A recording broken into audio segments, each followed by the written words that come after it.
নমস্কার বন্ধুরা, আমি আবার একটা রেসিপি নিয়ে হাজির হলাম। দুধ ভাজা কিভাবে করি দেখে নিন। আজকে দুধ ভাজা করব, তার জন্য 500 গ্রাম দুধ নিয়ে নিয়েছি।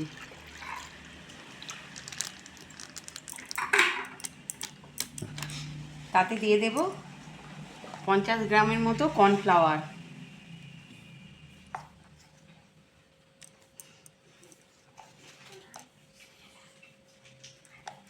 আর দিয়ে দেব হাফ কাপ চিনি, হাফ কাপের একটু কম চিনি।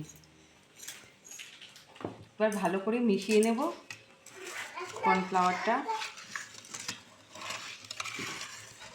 একবারে দুধের সাথে ভালো করে মিশিয়ে নিতে হবে কর্নফ্লাওয়ারটাকে।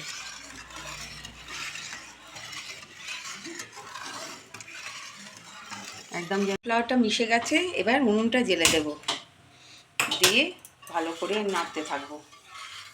এটা অনবরত নাড়তে হবে, তাহলে কর্নফ্লাওয়ারটা বসে যাবে।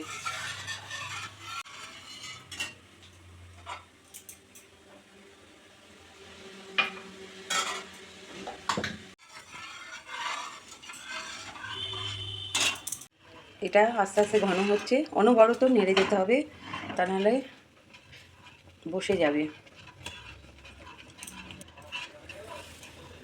এটা হয়ে গেছে, নামিয়ে ফেলবো। এখানে একটা পাত্র নিয়েছি, তাতে ঘি মাখিয়ে নিয়েছি, এটাতে ঢেলে দেব, দিয়ে ফ্রিজে 1 ঘন্টা রেখে দেব।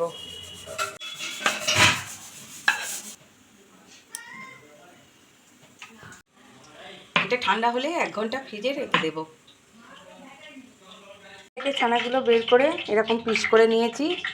এখানে নিয়ে নিয়েছি চিনি গুঁড়ো, এখানে একটা ডিমকে ফেটিয়ে নিয়েছি, আর নিয়ে নিয়েছি ময়দা। এবার প্রথমে ময়দাতে এটা ভালো করে মিশিয়ে নেব।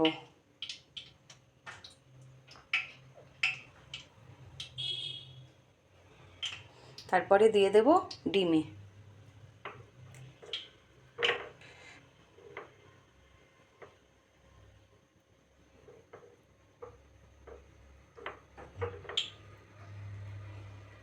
আস্তে আস্তে এখানে তেল গরম করতে দিয়ে দিয়েছি, তেলে দিয়ে দেব।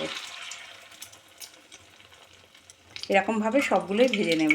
ছানাগুলো ভাজা হয়ে গেছে, এগুলো তুলে নেব।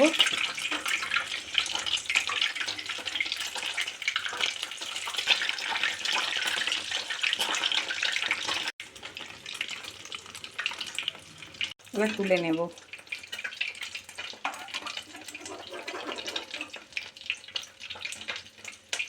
ছানাগুলো সব ভাজা হয়ে গেছে।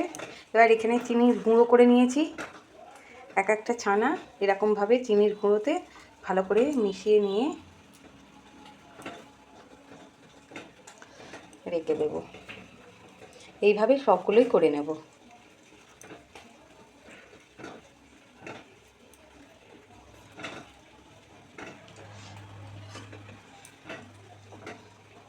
দুধ ভাজা রেডি হয়ে গেছে।